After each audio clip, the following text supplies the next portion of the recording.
Welcome back to the Connected and Automated Vehicle teach-out session. My name is Hui Pei. I'm the co-host of this Connected and Driverless Vehicle session. Joining me today is Professor Matthew Johnson Robertson. He's a professor from the Naval Architecture and Marine Engineering and also with the Robotics Institute. So Matthew, you have been doing research in the area of artificial intelligence, machine vision, or robotics in general.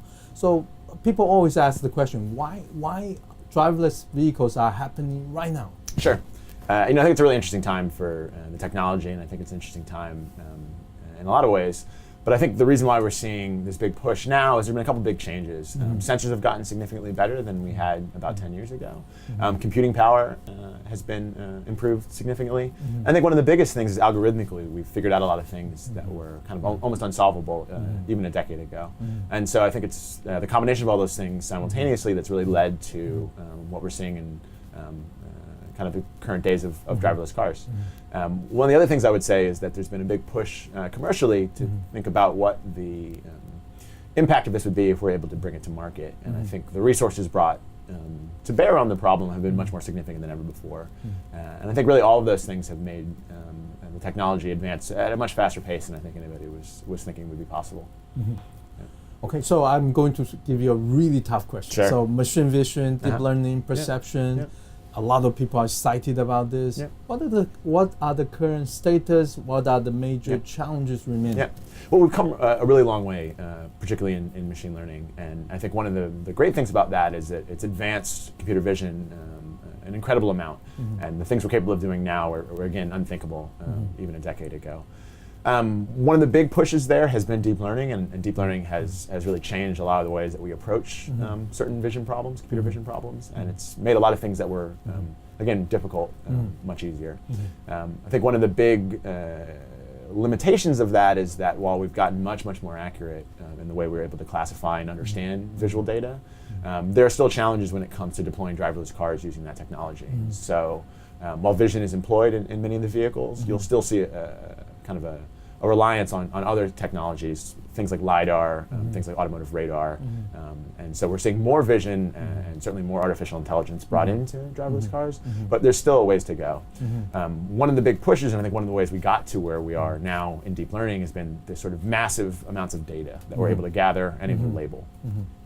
And that push has been really important, but I think one of the challenges is that we still don't have the levels of accuracy that we would need to ensure safety in some critical applications. And so we're at this really interesting point right now where there's some remaining challenges, which is how do we go from, let's say, 95% accuracy or 98% accuracy to sort of 99.999% accuracy or whatever you would need to ensure safety in an application like driving. One of the other things is how do you get data for these systems, and then how do you ensure that they're corner cases or data that you haven't seen before you're able to handle. But again, these are the kind of the really interesting and exciting research challenges that we're dealing with now, and trying to make these systems more robust. And so that's sort of the push of a lot of our research in my group, and I think the push of a lot of researchers more broadly in the computer vision community. So it's a very exciting time. So the advances in sort of our ability to understand visual data is so much beyond where even I would have ever thought it to be early in my career. And so it's a thing that I'm very excited about. And you're also seeing now these applications of these type of deep learning systems in real commercial deployments. And so in our homes, in our appliances, in our cities, and now in our vehicles as well. And as we begin to see more and more of these things deployed in the real world, I think we're going to see us pushing the boundaries of what we're capable of doing. So you have been using this term, accuracy. Can you define it? And also, where are we? Are we 95%, 98%? And how can we push it to 99.999%? Sure. So accuracy, and probably the best way of thinking about this is we want to make sure we design a system that if it sees a person or it sees a car, it can recognize that person or recognize that car and get that correct. And so the way that we do most of the training for this, or the way that we develop these systems, is that we take a bunch of data and we label it and we say that this is a car, this is a person, and then the network learns from that data how to make those inferences on things it hasn't seen before. And so from that, one of the challenges is this idea of we need a high level of accuracy. And that accuracy is saying that every time it sees a car, I need to say it's a car. And I don't want to say it's a chicken, or I don't want to say it's a, I don't know, something else, a tree, or in the worst case scenario, I don't want to say it's nothing, right? Because that would lead to an unsafe situation. And so one of the big challenges here is that we have these systems that are at, let's say, 95% accuracy. But we're really at these high levels of accuracy for these closed worlds. So what we'll do is we'll get a bunch of training data and we'll use that to train the system, and then we'll have some other data and we'll test on that data. And we say, oh, we're 95% accuracy on that other data.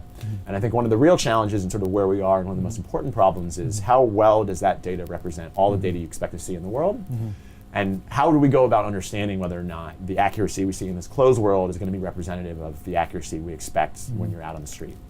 And then more importantly to that is probably how do we make sure these systems aren't fragile? So there's a lot of fragility when they're presented with data they haven't seen before, and how do they fail gracefully, and how do we make sure that if it sees a type of car it's never seen before, if it sees a person dressed in a way that it's never seen before, if perhaps the weather is different, if perhaps the lighting is different, how do we make sure that it still recognizes the person, it recognizes them reliably? And that's when I talk about accuracy, I think that's one of the most important factors. So are we roughly at 98%? So on these closed worlds, we're actually very, very good. So I would say on closed worlds, we're certainly above 90% for some of the simple problems, and even for some of the harder problems, probably above 95%.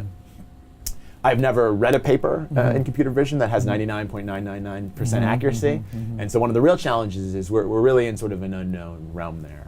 There are very few of these systems that have ever been tested to that level of requirement. And most of the times we see deployments in applications where it doesn't really matter. So there's been huge advances in using computer vision in things like social media, in photo sharing sites, on your cell phone, all these kind of things. Because then 95% accuracy, in fact, is more than enough to have a really robust and great working system, right? So things like face detection are super robust on the phone, but they can miss a face or misidentify you as your brother or something, and nobody's going to die because your Facebook feed has the wrong tag in it. But these are really, really hard problems when we think about deploying these in mission critical systems. And I think that is one of the really interesting things from an industrial standpoint and also from a research standpoint. How do we think about deploying these things in these safety critical applications? How do we move from perception and accurate classification to intelligence? Are there still other work to be done? Yeah, so that's a really great point. And I want to point out that I think a lot of the discussion around artificial intelligence, I think, can be confusing when you hear it because it suggests intelligence in the way that I think we think about human intelligence, in the way that we think about how we would solve problems. And one of the really big differences is that for all of our flaws as human beings, we're actually incredibly good at dealing with new situations that we haven't seen before. And so we are far less fragile than most of these systems. And so we have these really high levels of accuracy in these systems, but there's this incredible fragility, and there's this incredible dependency on how they were trained. So the question is, how do we move to a more general artificial intelligence systems? And it's a wide open field of research. So there are many people in the machine learning community that are looking and thinking about this, not even in the car context, but really just generally, how do we solve problems in a more robust way? The answer of how do we get there, I think, is a tough one. I think part of it is, again, making the systems more robust, but then part of it is also thinking about what is the right paradigm or what is the right framing, or how do we think about what intelligence means and what an intelligent system would look like. So I don't think anybody has the answer, but there are some really great examples of how we're trying to build versatile systems that can solve many types of problems and can solve many types of problems well. And as we begin to expand sort of the corpus of problems that we're capable of solving, I think we're going to get closer to general intelligence. There are other people that argue that all of the ways that we approach machine learning right now are so far from what a general intelligence system would look like that we really need to completely rethink the way we're solving this problem. That deep learning and sort of supervised classification in general will never be capable of really replicating any of what we would assume as a general artificial intelligence. So I think it's certainly an open question. There's a lot of debate within the community. Thank you for all the insights in this very exciting field. Thank you for joining us for this teach-out session. We look forward to the continued discussion on the discussion forum.